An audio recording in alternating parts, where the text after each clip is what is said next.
Welcome to the VST Piping Contractor Training for the installation of the North America version of the Green Machine. We'll be covering how to complete the vapor piping installation, which you'll find in Chapter 2 of the manual that accompanies the Green Machine. VST recommends that you follow along with this video in your manual. But first, a disclaimer. This video was prepared as a quick review for general contractors, vapor piping contractors, and electricians who are installing the VST North America Green Machine. It is not intended to replace the Installation, Operation, Maintenance, and Troubleshooting Manual, or IOMT manual, provided with the Green Machine. Refer to the IOMT manual for full information and detailed engineering drawings. The Green Machine will be installed near locations where highly flammable and explosive gasoline vapors may be present. Installation of the Green Machine must comply with the National Electric Code, federal, state, and local codes, as well as other applicable safety codes. Use extreme caution due to the risk of fire or explosion, which could result in serious injury or even death. If you're working in an area where vehicle traffic may occur, always block off the work area during installation, testing, and service to protect yourself and others. Do not use power tools that can generate sparks if there is a risk of flammable or explosive vapors being present. Read and understand all the materials related to installing, testing, and operating the Green Machine prior to installation. In this training, we're going to cover 8 key points listed here. Number 1, where the vent risers are to be manifolded. Number 2, the slope of the vapor and air lines away from the Green Machine. Number 3, the order of the pipe fittings from the vent riser to the Green Machine. Number 4, the 1/4-inch drain line with the matching 1/4-inch adapter from the vapor inlet line to the vapor outlet line. Number 5, the proper pipe fitting and plug to be installed at the air outlet vent riser. Number 6, locking the ball valves provided by VST. Number 7, the proper position for each of the previously mentioned ball valves during and after installation. Number 8, and finally, checking for liquid traps in the vapor piping. Please keep these points in mind throughout the remainder of the training. Turn your manual to section 2.1 to follow along with this information about manifolding the vent risers. The vent risers must be manifolded either above ground or below ground to allow pressure equalization between each of the underground storage tanks. VST recommends that both the vapor inlet and the vapor return lines be connected to the vent riser corresponding to the lowest octane UST. Continuing in section 2.1 of the manual, we're going to discuss the proper slope for the vapor piping between the Green Machine and the vent risers.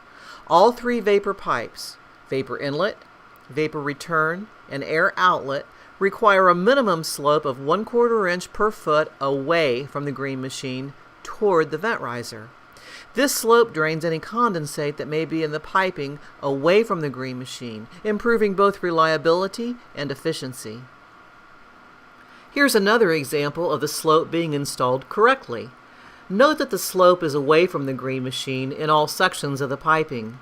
Again, this constant slope away from the Green Machine allows any liquids in the piping to drain back to the underground storage tank.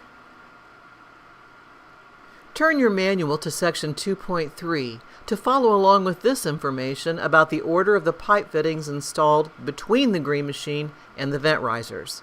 There are 3 pipe fittings provided by VST that must be on each section of vapor piping in a particular order. First, and closest to the vent riser, install the 1-inch lockable ball valves that came with the Green Machine. Next, install the 1-inch union. Lastly, and closest to the Green Machine, install the 1-inch T with a plug.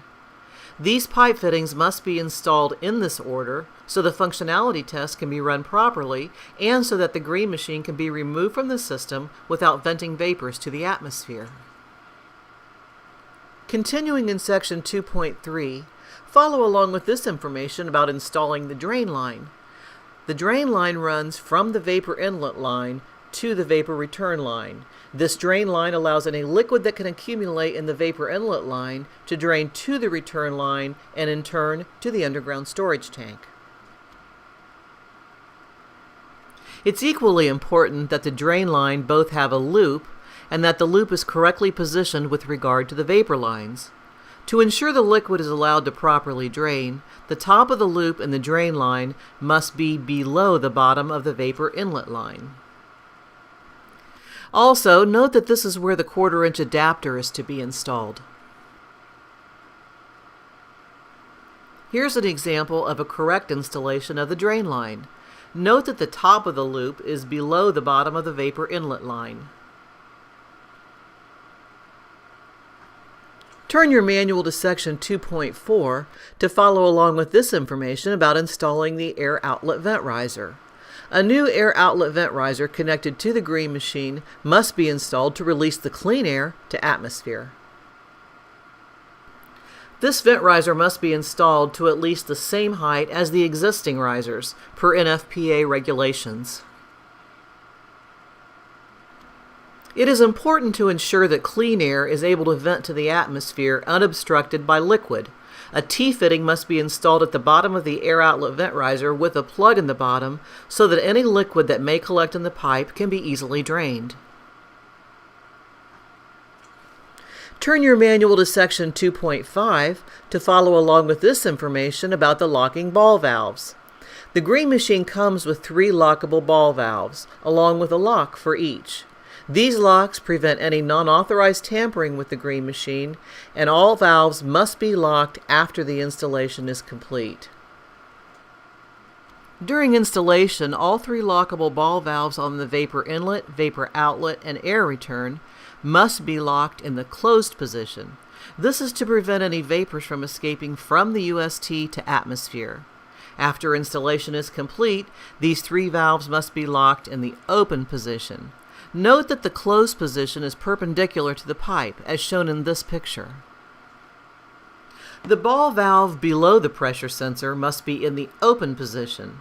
The open position for the ball valve below the pressure sensor is when the handle is vertical, as shown here. Continue in your manual to section 2.5 to follow along with this information about traps in the vapor piping.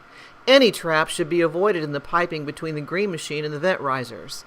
In the event of any liquid accumulating in the piping, such as condensation or an overfill, liquid must be allowed to drain to the underground storage tanks. Here's an example of an installation that was done correctly with no traps. Now let's cover some common mistakes we've seen in the past on green machine installations.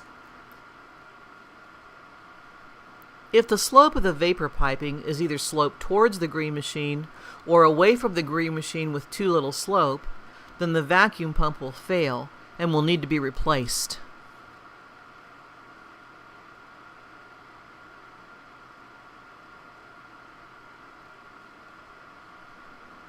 There have been installations in which traps were present in the vapor piping. Again, these traps prevent any liquid that may accumulate in the vapor lines from draining to the underground storage tanks as required.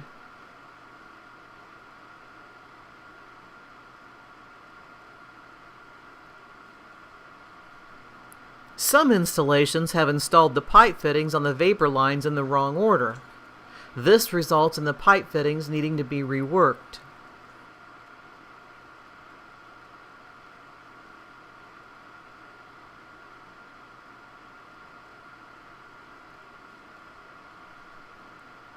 Some commonly missing components are the T-pipe fitting with a plug for the bottom of the air outlet vent riser, the locks for each of the 3 ball valves, the pipe fittings for each vapor line, and the 1/4-inch adapter for the drain line. These items will not be misplaced if proper inventory is taken during the unpacking step, and all items are accounted for throughout the installation. There have been installations where the distance between the vapor inlet and the vapor return lines are too close together in the vertical direction. If these lines are too close, installation of the drain line will not be possible, and the vapor inlet or vapor return line will have to be reinstalled. Finally, there's the drain line. Sometimes this drain line has been installed with the top of the loop above the vapor line. On the other hand, there have been installations where the drain line does not have a loop. This allows liquid to drain, but also allows any vapors to pass from the vapor return line to the vapor inlet line. If this happens, the green machine will keep cycling the same vapor over and over. Again, it is important that the drain line both have a loop and that the top of the loop be below the vapor inlet line. You have reached the end of this video.